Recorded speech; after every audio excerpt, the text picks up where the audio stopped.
क्या आपने कभी महसूस किया है कि हमारे पास पहले से ज्यादा दोस्त हैं, लेकिन पहले से कम बातचीत? हमारे पास लाखों हजारों फॉलोअर्स हैं, लेकिन दिल की बात सुनने वाला शायद एक भी नहीं। हम हर समय ऑनलाइन हैं, लेकिन भीतर कहीं गहरा अकेलापन हमें खाता जा रहा है। क्या यह केवल आपकी समस्या है, या फिर यह पूरी दुनिया के लिए एक नई महामारी? विश्व स्वास्थ्य विशेषज्ञों और अनेक शोधों में पिछले कुछ वर्षों से यह चिंता लगातार सामने आई है कि अकेलापन केवल एक भावनात्मक अनुभव नहीं, बल्कि सामाजिक और स्वास्थ्य संबंधी गंभीर चुनौती बनता जा रहा है। विश्व स्वास्थ्य संगठन WHO ने इसे एक वैश्विक सार्वजनिक स्वास्थ्य चिंता घोषित कर दिया है। लेकिन सबसे बड़ा प्रश्न यह है कि क्या हमारा समाज हमें जोड़ रहा है या धीरे धीरे एक दूसरे से काट रहा है? और क्या साहित्य, दर्शन और भारतीय संस्कृति हमें इस संकट से बाहर निकालने का कोई रास्ता दिखाते हैं? नमस्कार, मैं हूं डॉक्टर अमित कुशवाहा और आप देखना शुरू कर चुके हैं द थर्ड दृष्टि, जहां हम केवल घटनाओं को नहीं देखते, बल्कि उनके पीछे छिपे सत्य को समझने का प्रयास करते हैं। अकेलापन केवल कमरे में अकेले बैठने का नाम नहीं है। यह उस व्यक्ति का भी अनुभव है जो पूरे दिन लोगों के बीच में रहता है, लेकिन किसी से भी जुड़ा हुआ महसूस नहीं करता। आज के समाज में एक विचित्र विरोधाभास दिखाई देता है। तकनीक ने दूरियों को तो समाप्त कर दिया है, लेकिन दिलों के बीच की दूरी पहले से कहीं और ज्यादा अधिक बढ़ा दी है। विडंबना देखिए, साल 2018 में यूनाइटेड किंगडम को दुनिया में पहली बार एक अकेलेपन के लिए मंत्री की नियुक्ति करनी पड़ी। यूके सरकार की आधिकारिक रिपोर्ट के मुताबिक वहां की आबादी का एक बड़ा हिस्सा हमेशा या फिर अक्सर अकेलापन महसूस करता है। इसके तुरंत बाद जापान ने भी अपने देश में बढ़ रही हिकोकोमोरी यानी खुद को समाज से काट लेने की प्रवृत्ति और अकेलेपन से होने वाली मौतों से निपटने के लिए एक विशेष मंत्री की नियुक्ति किया। जिस युग को कनेक्टिविटी का युग कहा जाता है, वहीं शायद इमोशनल डिस्कनेक्शन का सबसे बड़ा दौर बन गया है। आज हम इस प्रश्न पर गहराई से विचार करेंगे।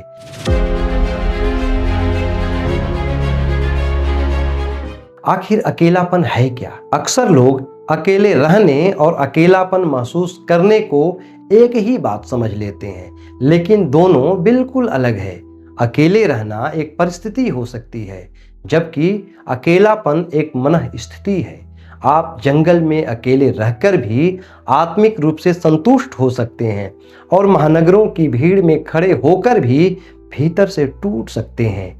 यही कारण है कि आज महानगरों, विश्वविद्यालयों, कॉरपोरेट दफ्तरों और यहाँ तक कि परिवार में भी लोग भावनात्मक रूप से पहले से अधिक अकेले महसूस कर रहे हैं। प्रश्न यह नहीं कि हमारे आसपास कितने लोग हैं, प्रश्न यह है कि क्या कोई वास्तव में हमें समझता है।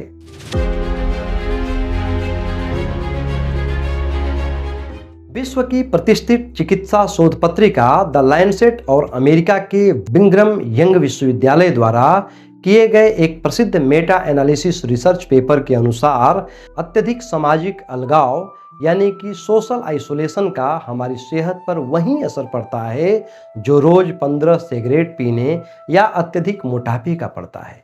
यह रिसर्च बताती है कि अकेलापन हमारे शरीर में स्ट्रेस हार्मोन्स कार्टिसोल को बढ़ा देता है, जिससे दिल की बीमारियां और स्ट्रोक का खतरा 30% तक बढ़ जाने की संभावना बन जाती है। यानी जिसे हम सिर्फ एक उदास भावना समझ रहे थे, वह असल में शरीर को धीरे धीरे खत्म करने वाला जहर है। यह केवल मानसिक तनाव नहीं है, यह शारीरिक जानलेवा बीमारी बन चुका है।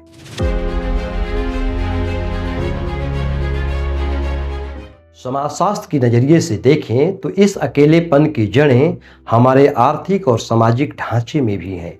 आधुनिक पूंजीवाद ने हमें अति व्यक्तिवाद का पाठ पढ़ाया है, हमें सिखाया गया है कि तुम अकेले ही काफी हो, तुम्हारा कैरियर, तुम्हारी ग्रोथ, तुम्हारा पैसा ही सब कुछ है। प्रगति की संधि दौड़ में हमने अपने पारंपरिक कम्युनिटी सपोर्ट सिस्टम जैसे संयुक्त परिवार, मोहल्ले की गपशप और चौपालों को भी पीछे छोड़ दिया है। कार्ल मार्क्स ने एक सिद्धांत दिया था, एलियनेशन यानी अलगाव का सिद्धांत। आज का मनुष्य न सिर्फ अपने काम से बल्कि अपने साथी मनुष्यों से भी अलग हो चुका है। हमने समाज को एक कम्युनिटी से बदलकर बाजार बना दिया है, जहां हर कोई एक दूसरे का प्रतियोगी है, साथी शायद कोई नहीं। आज का समाज लगातार व्यक्ति को केवल परफॉर्म करना सिखा रहा है। सोशल मीडिया पर मुस्कुराइए, सफल दिखिए, व्यस्त रहिए, खुश रहिए, लेकिन कोई यह नहीं पूछता आप वास्तव में कैसे हैं।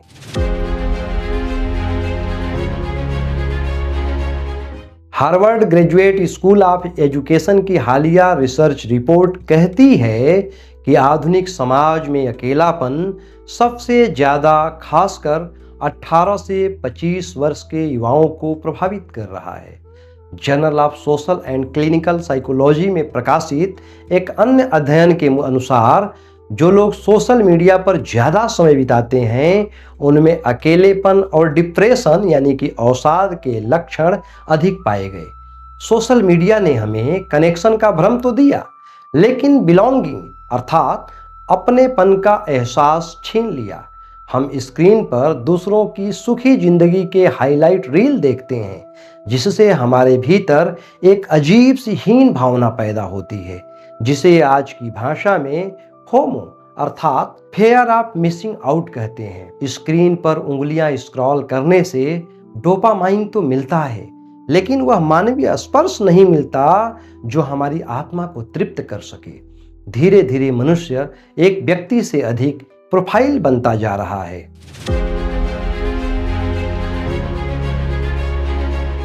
क्या आपने कभी गौर किया है कि हमारे आधुनिक शहरों का आर्किटेक्चर कैसा है? बड़े बड़े फ्लैट्स, बंद दरवाजे, ऊंची दीवारें।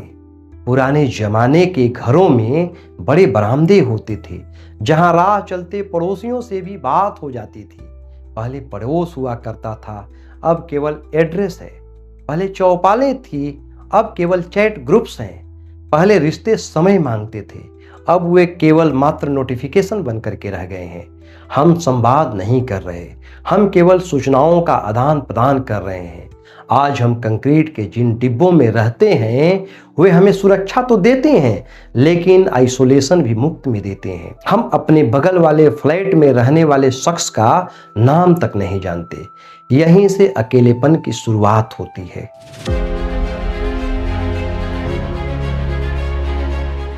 जब समाज इस कदर बिखरने लगे तब द थर्ड दृष्टि आपको साहित्य से जुड़ने का आग्रह करती है। साहित्य मनुष्य को केवल कहानी नहीं सुनाता, साहित्य मनुष्य को मनुष्य से मिलाता है। जब हम प्रेमचंद को पढ़ते हैं, महादेवी वर्मा को पढ़ते हैं, निर्मल वर्मा, कबीर, मुक्तिबोध या किसी भी साहित्यकार को पढ़ते हैं तो हम केवल शब्द नहीं पढ़ते, हम किसी दूसरे मनुष्य के अनुभव में प्रवेश करते हैं। साहित्य हमें सहानुभूति सिखाता है, धैर्य सिखाता है, सुनना सिखाता है, और शायद यही कारण है कि पढ़ने वाला व्यक्ति केवल जानकारी नहीं, संवेदनशीलता से भी समृद्ध होता है। साहित्य कहता है मनुष्य केवल आर्थिक प्राणी नहीं है, वह संबंधों का प्राणी है, वह संवाद का प्राणी है, वह स्मृति और संवेदना का प्राणी है।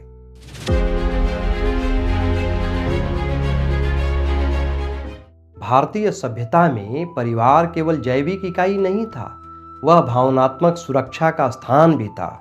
गांव की चौपाल, सामूहिक त्योहार, साझा श्रम, लोकगीत, कथा परंपराएं, ये केवल सांस्कृतिक गतिविधियां नहीं थी, ये अकेलेपन के विरुद्ध सामाजिक तंत्र अर्थात सोशल सपोर्ट सिस्टम थे।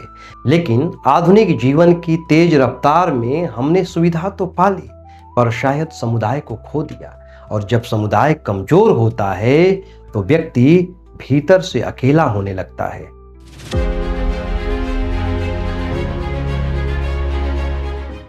शायद अकेलेपन का समाधान केवल नए ऐप्स नहीं है, ना ही केवल आर्टिफिशियल इंटेलिजेंस है। समाधान है एक सच्ची बातचीत, किसी मित्र को समय देना, परिवार के साथ बिना मोबाइल के बैठना और समय बिताना, किसी पुस्तक को पढ़ना, किसी कविता को सुनना, किसी की पीड़ा को समझना, क्योंकि मनुष्य की सबसे बड़ी आवश्यकता केवल इंटरनेट नहीं बल्कि इंसान से इंसान का जुड़ाव है। याद रखिए, सभ्यताएं केवल इमारतों से नहीं बनती, वे रिश्तों से बनती हैं, और जब रिश्ते टूटते हैं तो सबसे पहले मनुष्य भीतर से अकेला हो जाता है। यदि यह वीडियो आपको सोचने पर मजबूर करता है तो इसे केवल लाइक मत कीजिए, इसे उस व्यक्ति तक पहुंचाइए जो शायद इस समय अकेलापन महसूस कर रहा हो। कमेंट में लिखिए, आपके अनुसार आज अकेलेपन का सबसे बड़ा कारण क्या है। यदि आप साहित्य, समाज और संस्कृति पर ऐसे ही गहन विश्लेषण देखना चाहते हैं तो इस बौद्धिक यात्रा का हिस्सा बनिए। मैं हूं डॉक्टर अमित कुशवाहा। फिर मिलेंगे एक नए विचार, एक नए प्रश्न और एक नए दृष्टिकोण के साथ। धन्यवाद।